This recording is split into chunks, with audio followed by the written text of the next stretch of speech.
This is communication, speech 2. This is my audience. Jill, Jacob, Heather, Michael, Claire, and Christopher. Do you think that children's behavior would be any different today if school prayers weren't banned? What makes it fair to eliminate prayers for those who want to pray and those who choose not to take part? Before the 1960s, school prayers were not banned. The children were different in that they were innocent, caring, loving, and looked up to those who were older than them. The problems we have in our society today, teen pregnancy at an all-time high, bullying, and even school shootings, make our children different from the innocent times of the yesteryears. Daryl Scott, a father whose child was slain at the Columbine school shooting, went to Congress and presented this poem. Your laws ignore our deepest needs. Your words are empty air. You've stripped away our heritage. You've outlawed simple prayer. Your gunshots fill our classrooms and precious children die.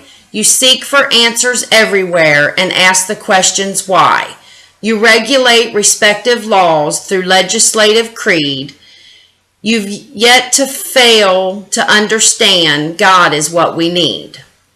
William Bennett is a former Secretary of Education, blames the 1962 decision from Engel versus Vitale for low SAT scores and teen pregnancy, but others argue that 1 minute of prayer would not make a difference. How can the government be so sure that a simple prayer would not change our children? Studies done by the University of Nebraska, Lincoln, sociologist Philip Swidell from 1974 to 2010 has shown that highly educated and younger respondents were relatively unlikely to support prayer and scripture in public schools. African Americans and Southerners gave the highest level of approval, and those who said they are unaffiliated with an organized religion were at 37%. These results are important to debates regarding the social impact of religious affiliations, generational differences, and American views of roles of religion in the public eye. Government records have shown the top 7 leading problems in our schools in order from the 1st to the 7th from 1940 to 1990. Notice the differences in type and seriousness of these changes. In 1940, talking out of term compared to drug abuse was number 1. Chewing gum compared to alcohol was number 2. Making noise to teen pregnancy was number 3. Running in the halls compared to suicide was number 4. Cutting in line compared to rape was 5. Dress code violations compared to robbery, littering compared to assault. The children of today do not deserve to grow up in these adult situations that face them. Private schools have a much higher SAT score than the public schools, says David Barton, who is a Christian minister and conservative activist. Their scores are still near those 1962 levels before school prayers were born.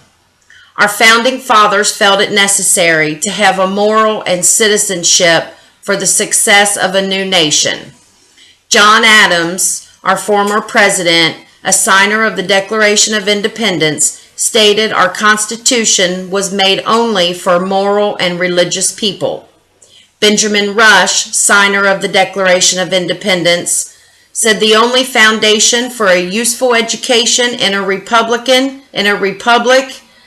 is to aid in religion. Without this, there can only be virtue, and with no virtue, there can only be liberty. And liberty is the object in life of all republican governments. Without religion, I believe that learning does not real mischief to the morals and principles of mankind. So you have to ask yourself, where would our society be today if school prayers weren't banned? I think it would be a place where children had respect for others and cared about their peers. And that's it.